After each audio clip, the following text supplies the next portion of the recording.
You sort of talk about releasing expectations. Okay. Mhm. What do you mean by that? Well, I think a lot of the expectations are external, but sometimes that really turns into that inner critic. That turns into that self sabotage.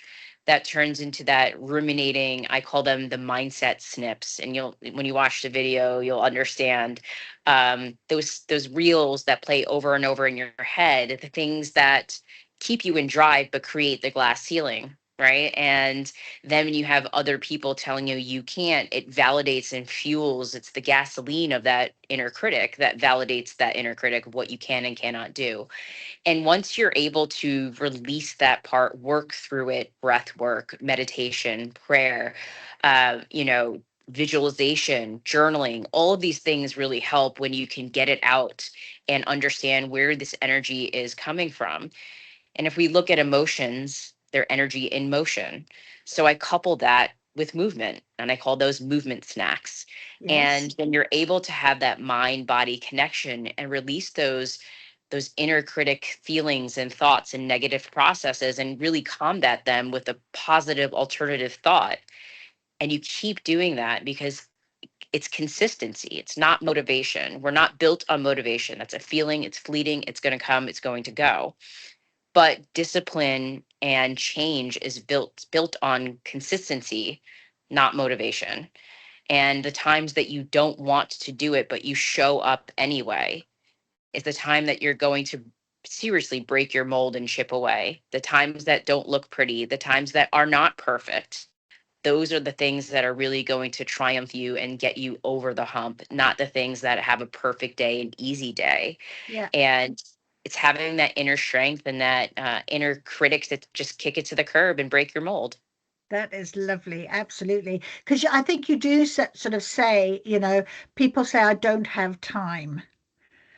Oh And I yeah, think, the yeah, biggest lie we tell ourselves. exactly. Yeah. Yeah. Mhm. There's always going to be time. But I think you've got to understand the value of time and what it's Mhm. bringing for you, isn't it? And if you are in that way of, I don't care about myself enough, well, then it's going to be meaningless to do anything. It's not going to mean anything. What do you think? And I think you can tell yourself you don't care, but then you also have these actions. Are you too busy to take care of your health? Right. And busy is not necessarily a good thing because you could be trying to be too busy to not take care of yourself. Right. And when you put your health first and you make time for it, that's a priority management, not a time management issue. And I see so many people that I've coached, that I've worked with, and they always tell me I don't have time. And I ask them to pick out, like, just get work with your calendar. What's in your calendar? And is health and wellness in your calendar at all? In most cases, it's not. Yeah. So if we're not prioritizing yourself, then eventually you're going to hit that wall. And it doesn't take a lot of time. 5 minutes here, 5 minutes there. Think of those as your building blocks, the bricks in your home. And you want to make sure you're building with concrete, not sand. And you want to make sure that they stick together. And sometimes these habits can go with you anyway. I'm a military spouse. I can tell you, I worked out in hotels, in beaches, in backyards, and staircases, in different countries, and parking lots because I made time as it was a priority for me. Yeah. And it wasn't just the physical. I mentally needed to have that emotion release because there's things that you can control and things that you can't.